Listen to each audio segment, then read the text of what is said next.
The FAA ban on U.S. airline flights to Israel has been extended another 24 hours because of the threat of incoming rockets at Tel Aviv's Ben Gurion Airport.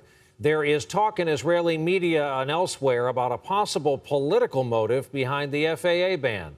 Former New York City Mayor Michael Bloomberg flew to Tel Aviv from New York on the Israeli airline El Al to make a point about safety. When he was asked today if the FAA ban had a political motive, perhaps meant to bring Israel to peace talks by crippling tourism, he said, quote, "It is true that the FAA ban gives Hamas a win."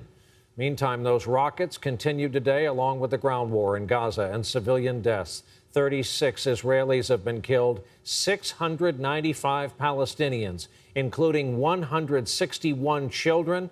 The U.S. says tonight the number of children killed over a two-day period this week averaged one every hour. Our chief foreign correspondent Richard Engel is there for us again tonight. Israel is increasingly cut off. At Tel Aviv airport today, frustrated passengers waiting for flights that aren't coming. One American plane did land in Tel Aviv, Secretary of State John Kerry's official jet. Kerry met with Israel's prime minister and the Palestinian premier. We will continue to push for this ceasefire.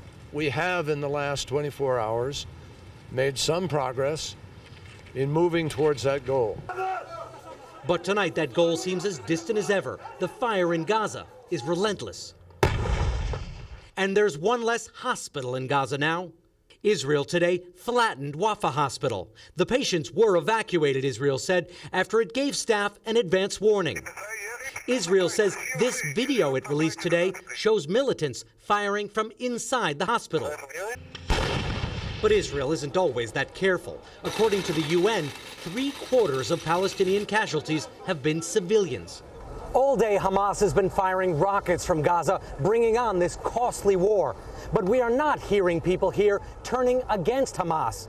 For years, Gazans have been living in prison-like conditions. They can't travel, most are unemployed.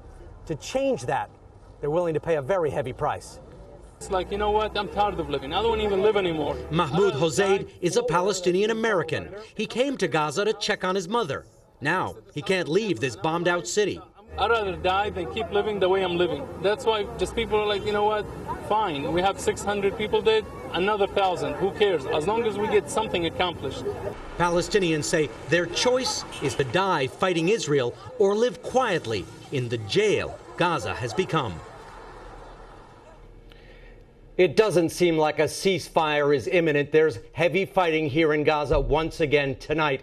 Israel feels it must do more to destroy Hamas's infrastructure, and Hamas wants something to show, at least some progress, for all the casualties.